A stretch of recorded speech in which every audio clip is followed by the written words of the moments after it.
हैं जिसमें सबसे ज्यादा बात होती है पलायन की, रोजगार की, शिक्षा की। इन सब मुद्दों को अगर देखा जाए तो ये बिहार में सबसे ज्यादा चर्चा का केंद्र रहते हैं। लेकिन फिर भी एसआईआर सबसे बड़ा मुद्दा कैसे? ये मुद्दा क्यों इतना खास है और उस मुद्दे को लेकर विपक्ष लगातार आक्रामक बना हुआ है और उतना ही बीजेपी जेडीयू इस मुद्दे की काट की तलाश में लगी हुई है। विपक्ष ने एसआईआर का एक नाम दिया है वोट चोरी। अब वोट चोरी जो शब्द है वो डायरेक्ट जनता से कनेक्ट करना चाहता है विपक्ष। तेजस्वी को देखें, एम्बुलेंस कर्मियों के लिए बड़े बड़े दावे कर रहे हैं, माई बहन योजना को लेकर बड़े बड़े दावे कर रहे हैं, रोजगार को लेकर बड़े बड़े दावे कर रहे हैं। तो बड़े बड़े दावे तो विपक्ष की तरफ से भी किए जाते हैं, हमने बीते चुनाव भी देखे। लेकिन बावजूद इसके बीजेपी को हमने देखा उसको ज्यादा फायदा हो जाता है, भले ही भारी भरकम ऐलान कर दे विपक्ष। मैनिफेस्टो का कितना असर दिख रहा है बिहार चुनाव में? जहां का व्यक्ति रोजगार की तलाश में पलायन कर रहा है, जहां नौकरियां उतनी नहीं हैं, अपराध की जो दर है वो ज्यादा है और गरीबी भी है बिहार में। बिहार के नेता खुद मानते हैं बिहार एक पिछड़ा राज्य है और जाहिर सी बात है वहाँ के लोगों को दूसरे राज्यों में नौकरी के लिए जाना पड़ता है। तो ऐसी जगह जगह लोक लुभावन बातें की जाएंगी, रेवड़ी बांटने की बात की जाएगी, मुफ्त कोई भी चीज़ देने की बात की जाएगी, तो जनता जो है उसके क्या कहते हैं आकर्षण में आती ही आती है। हर चुनाव को खास बनाते हैं उसके मुद्दे, और जब बात हो बिहार विधानसभा चुनाव की तो वहां पे इतने मुद्दे हैं कि आप गिनते गिनते थक जाएंगे। रोजगार, बेरोजगारी, महिला सुरक्षा, सशक्तिकरण, तमाम मुद्दे हैं। पलायन का सबसे बड़ा मुद्दा है, कृषि का सबसे बड़ा मुद्दा है, किसानों का सबसे बड़ा मुद्दा है। और तमाम मुद्दों के बावजूद भी एक मुद्दा सबसे ऊपर इस वक्त नजर आ रहा है, वो है एसआईआर। तो क्या एसआईआर ज्यादा भारी भरकम साबित होगा इस चुनाव में या फिर अन्य मुद्दे? इसी पर आज हम बात करेंगे। नमस्कार, टीवी 24 नेटवर्क में आपका स्वागत है। मैं हूं आपके साथ शिखा मेहरोत्रा और हम बात कर रहे हैं बिहार चुनाव के मुद्दों की कि कौन सा ऐसा मुद्दा है जो कि बिहार के चुनाव का रुख तय करेगा। और इसी पर जानकारी देने के लिए हमारे साथ टीवी 24 नेटवर्क के पॉलिटिकल एडिटर अजय सिन्हा हमारे साथ हैं। तो अजय, देखिए, कई मुद्दे हैं जिसमें सबसे ज्यादा बात होती है पलायन की, रोजगार की, शिक्षा की। इन सब मुद्दों को अगर देखा जाए तो ये बिहार में सबसे ज्यादा चर्चा का केंद्र रहते हैं। लेकिन फिर भी एसआईआर सबसे बड़ा मुद्दा कैसे? देखिए, अगर आप 2025 में जो चुनाव यानी इस साल जो चुनाव होना है बिहार में, अगर उससे पहले के आप चुनाव उठा के देखेंगे तो जितने भी चुनाव रहे उसमें ज़्यादातर मुद्दे थे पलायन के, गरीबी के, जो शिक्षा की व्यवस्था है उसको लेकर, बेरोजगारी को लेकर और तमाम चीज़ों को, महिला सुरक्षा को लेकर, कानून व्यवस्था को लेकर तमाम ऐसे मुद्दे थे। लेकिन इस बार का चुनाव बहुत बदला है। अगर आप इस बार का चुनाव देखेंगी तो बिहार का चुनाव इस बार राष्ट्रीय स्तर पर असर डाल रहा है।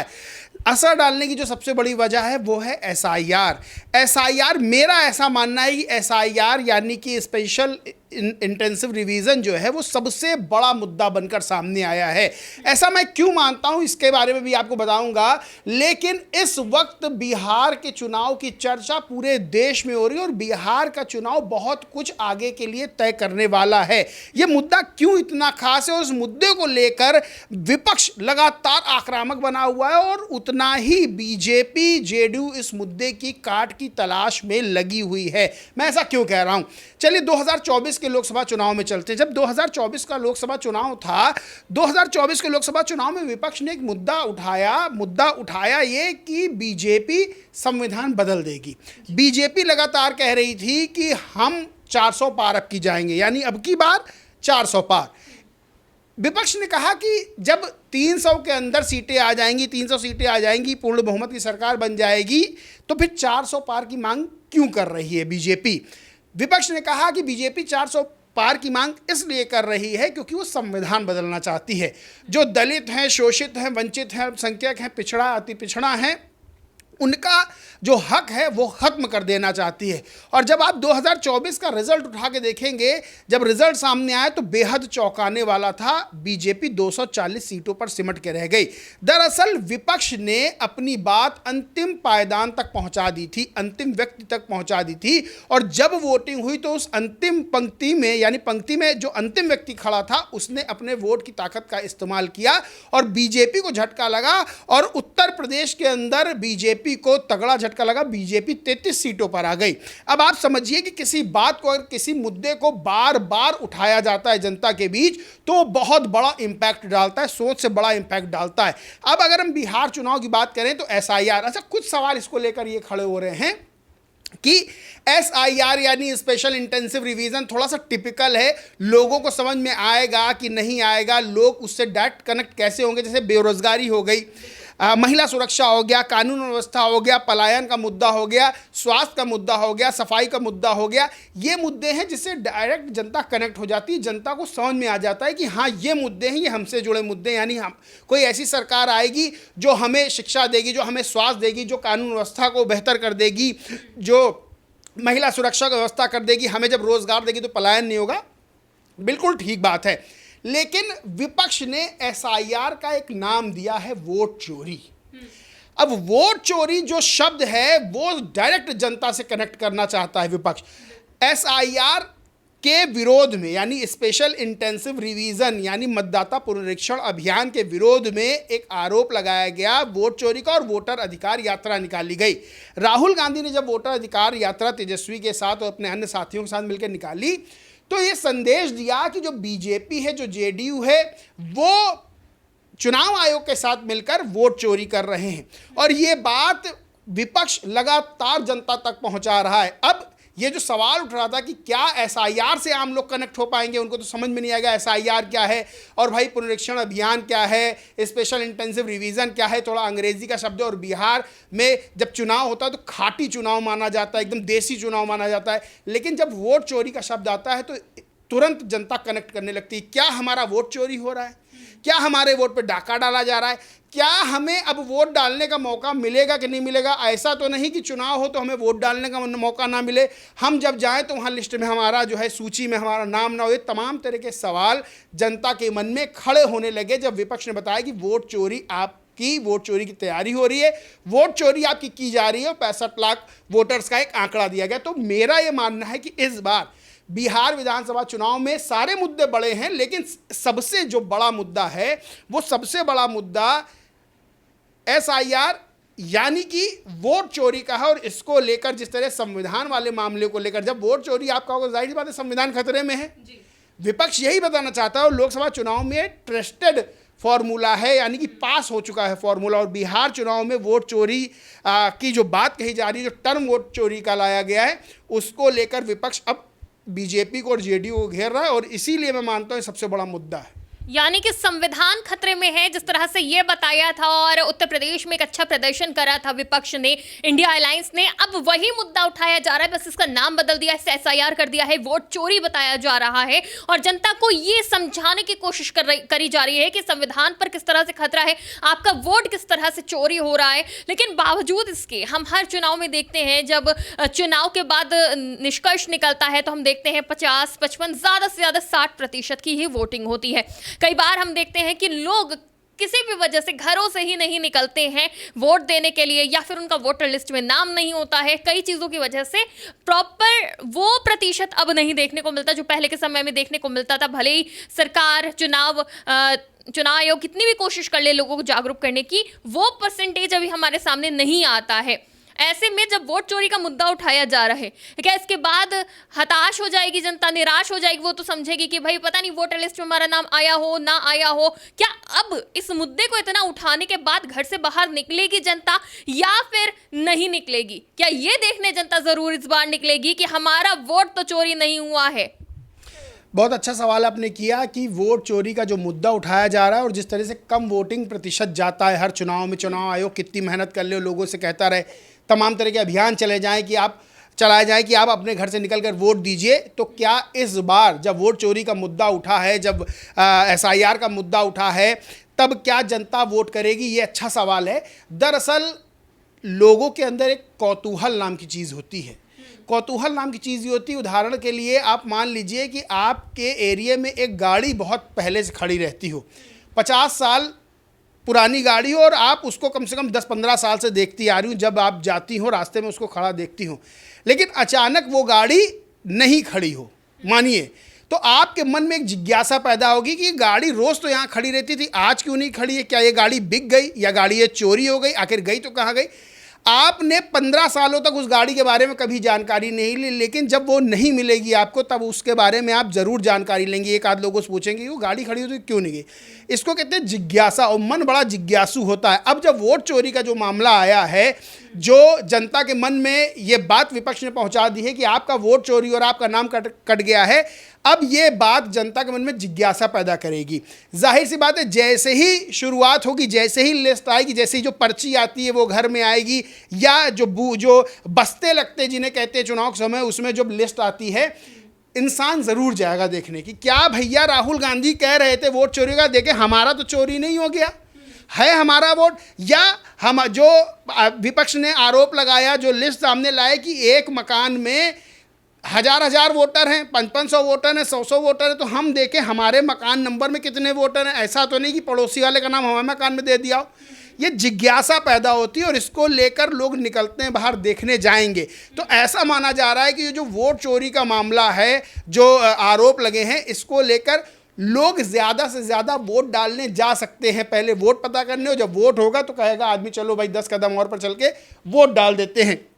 तो ये बात बिल्कुल ठीक है कि जब देखिए, जब कोई बहुत बड़ी चीज़ ऐसी आती है, चाहे वो पक्ष में आए चाहे वो विरोध में आए, तब जनता उस पर अपना बहुत ज़्यादा कह सकते हैं कि निर्णय लेती, हाँ एक्सपेरिमेंट करती है, अपना एक्सप्रेशन जो एक्सप्रेशन है अपना वो दिखाती है। तो जाहिर तौर पर जब आप कह रही हैं कि क्या वोट प्रतिशत बढ़ेगा, तो उम्मीद की जा सकती है कि ये जो मुद्दा चल रहा है इसको लेकर वोट प्रतिशत बढ़ सकता है।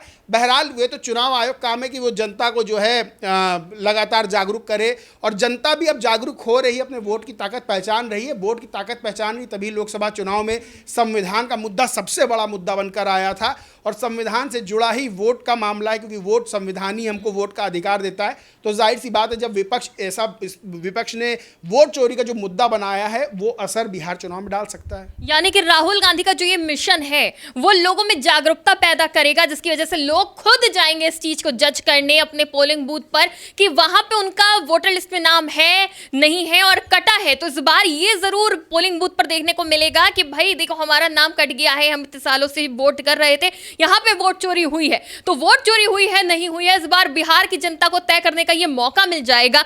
देखिए एसआईआर का मुद्दा काफी बड़ा है, लेकिन अभी भी कई सवाल हैं। मुद्दे बहुत सारे होते हैं, चुनाव से पहले चुनाव तक भी बहुत सारे मुद्दे होते हैं, लेकिन अंत तक चुनाव से ठीक पहले जब मैनिफेस्टो आता है तब काफी बड़ा बदलाव देखने को मिलता है। और हम बीते कुछ सालों से देख रहे हैं जो मैनिफेस्टो होता है वो काफी लोक लुभावन होता है।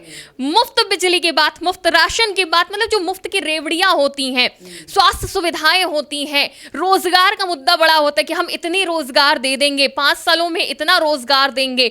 दोनों ही पक्ष विपक्ष दोनों बड़ी घोषणाएं करते हैं। तो जो मैनिफेस्टो होता है उसका कितना प्रभाव देखने को मिलेगा। और मौजूदा वक्त में अगर तेजस्वी को देखें, एम्बुलेंस कर्मियों के लिए बड़े दावे कर रहे हैं, माई बहन योजना को लेकर बड़े दावे कर रहे हैं, रोजगार को लेकर बड़े दावे कर रहे हैं। तो बड़े दावे तो विपक्ष की तरफ से भी किए जाते हैं, हमने बीते चुनाव भी देखे, लेकिन बावजूद इसके बीजेपी को हमने देखा उसको ज्यादा फायदा हो जाता है, भले ही भारी भरकम ऐलान कर दे विपक्ष।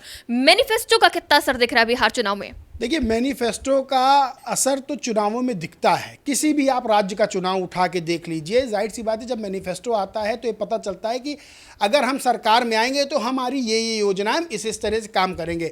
अब आपने कहा जो रेवड़ी, यानी रेवड़ी कल्चर जो है बहुत कॉमन हो गया। आप किसी भी चुनाव में, आप बिहार चुनाव की बात कर रही हैं, अभी जब दिल्ली चुनाव हुए थे उसमें भी खूब रेवड़ियाँ बांटी गई थी।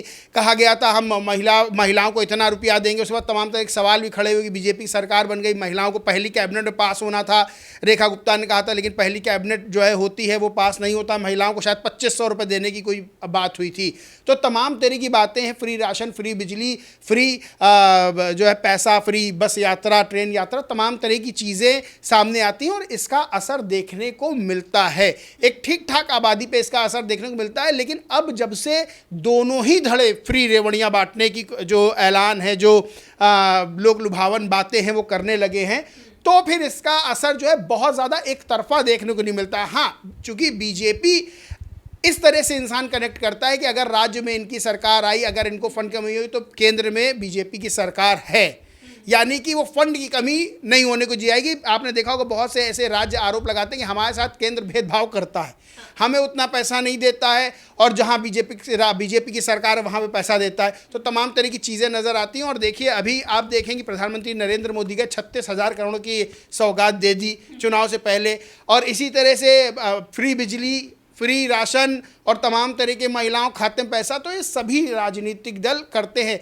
ये चुनाव के बाद कितना धरातल पे उतरता है, कितना नहीं उतरता है, ये जनता बेहतर जानती है। और रेवड़ियों की बात रही तो बिहार की बात क्या की जाए, जब दिल्ली जैसे राज्य में जो कि राष्ट्रीय राजधानी है, जब वहाँ रेवड़ी का कल्चर जो है सामने आया, वहाँ रेवड़ी बांटने की बात हुई, वहाँ जो है मुफ्त इलाज की बात हुई, वहाँ जो है पैसा देने की बात हुई, तो बिहार में जाहिर सी बात है जहां का व्यक्ति रोजगार की तलाश में पलायन कर रहा है, जहां नौकरियां उतनी नहीं हैं, अपराध की जो दर है वो ज़्यादा है और गरीबी भी है बिहार में। बिहार के नेता खुद मानते हैं बिहार एक पिछड़ा राज्य है, और जाहिर सी बात है वहाँ के लोगों को दूसरे राज्यों में नौकरी के लिए जाना पड़ता है। तो ऐसी जगह जगह लोक लुभावन बातें की जाएंगी, रेवड़ी बांटने की बात की जाएगी, मुफ्त कोई भी चीज़ देने की बात की जाएगी, तो जनता जो है उसके क्या कहते हैं आकर्षण में आती ही आती है।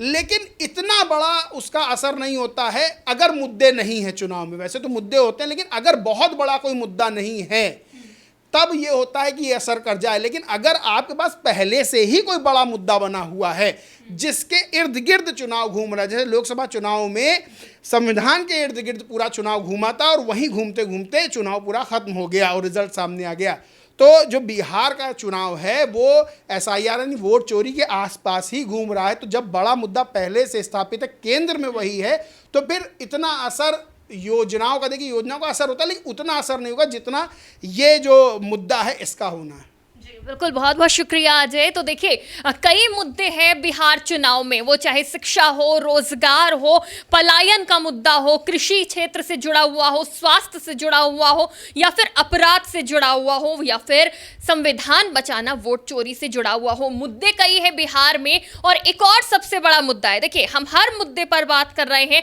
और एक और सबसे बड़ा मुद्दा है नए वोटर्स का, युवाओं का, क्योंकि आज के समय में युवाओं की बात करी जाए तो हमने जेनजी को देखा कि किस तरह से नेपाल में उन्होंने तख्ता पलट किया। बिहार का चुनाव है, वहां पे जेनजी यानी न्यू वोटर्स, युवा, उसकी क्या मांग है, उनका मुद्दा कितना असर करेगा। अभी कुछ समय पहले हमने देखा था उनका प्रोटेस्ट हुआ था।